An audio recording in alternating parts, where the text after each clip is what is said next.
Once upon a time in the sun-drenched land of Aurelia, lived Princess Anya, whose kingdom was unlike any other. Fields of towering sunflowers stretched as far as the eye could see, their golden heads nodding in gentle greeting. Anya, with her radiant smile and practical nature, was a beloved ruler. She spent her days among her people, tending to the harvest, ensuring the sun-drenched fields thrived, and listening to their joys and woes. Her life, though royal, was remarkably grounded. A royal dilemma.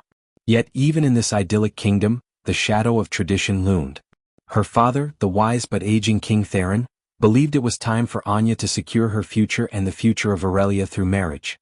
"My dear Anya," he began one evening as the last rays of sun painted the sky in hues of orange and purple, "the time has come for you to choose a husband. A queen needs a king by her side not just for love, but for strength and alliances." Anya's heart sank. She yearned to be a queen in her own right, to lead Aurelia with her own vision, but she also longed for a love that echoed the vibrancy of her sunflower fields. She knew her father meant well, but the thought of choosing a husband for duty alone felt like a shadow dimming her inner light. The king presented her with 3 choices, each a prince from a neighboring kingdom. Prince Caspian of Veritas, whose kingdom was famed for its vast wealth and glittering mines. He arrived in a carriage adorned with jewels, promising a life of unparalleled luxury and security. He spoke of treaties and trade routes, and his eyes held the shrewd glint of a financier. Prince Leif of Nordica, a renowned warrior whose tales of bravery echoed across the lands. He rode in on a magnificent steed, his armor gleaming, and his strong hand offered protection and unwavering loyalty. He spoke of defending Aurelia's borders and forging an unshakable alliance. Prince Finian of Eldoria, a scholar and a dreamer from a peaceful, forested kingdom.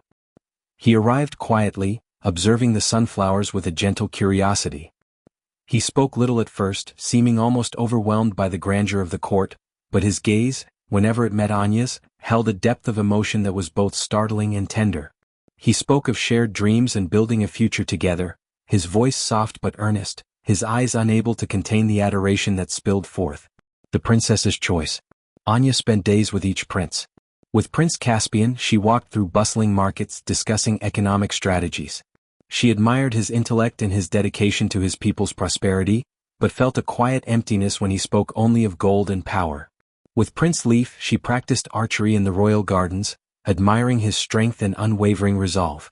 She knew he would be a formidable protector, but his stories were always of battle, never of beauty or shared laughter. Then came Prince Finian. He wasn't boisterous or boastful.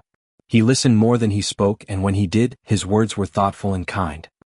He noticed the way the light fell on the sunflower petals, and he spoke of the quiet strength and gentleness. One afternoon, as they strolled through the sunflower fields, Finian, usually so reserved, stopped and turned to Anya. His eyes, usually cautious, were now bright with an undeniable warmth. "Princess Anya," he began, his voice barely a whisper, "your kingdom is as breathtaking as your spirit. I never imagined such a place or such a person. My heart feels like it has found its true home here with you." His hands trembled slightly as he reached out, not to touch her, but to gesture to the vast, golden expanse. "I may not have the wealth of Caspian, nor the might of Leif, but I offer you a heart that is truly, deeply yours. I want to build a future with you, where your dreams of being a queen in your own right flourish, and where our love can grow as boundless as these fields." His honesty, his vulnerability, and the sheer, overwhelming love in his eyes were like a sudden ray of sun breaking through clouds. Anya saw not just a prince but a partner.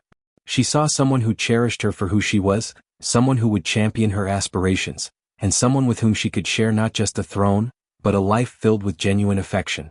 A love that bloomed. With a smile as bright as the morning sun, Princess Anya made her choice. It wasn't the wealthiest prince nor the strongest warrior, but the one whose heart bloomed openly for her, mirroring the very essence of her sun-kissed kingdom. She chose Prince Finian. Their wedding was a joyous affair, celebrated amidst the golden glow of the sunflowers. And as Queen Anya, she ruled not only with wisdom and strength, but also with a heart overflowing with love. Finian stood by her side not as a ruler above her, but as her steadfast companion, her truest confidant, and the king whose love helped her shine even brighter. And in the land of Aurelia, the sunflowers continued to turn towards the sun, a vibrant testament to the enduring power of a love freely given and deeply cherished. What do you think was the most challenging aspect of Anya's decision?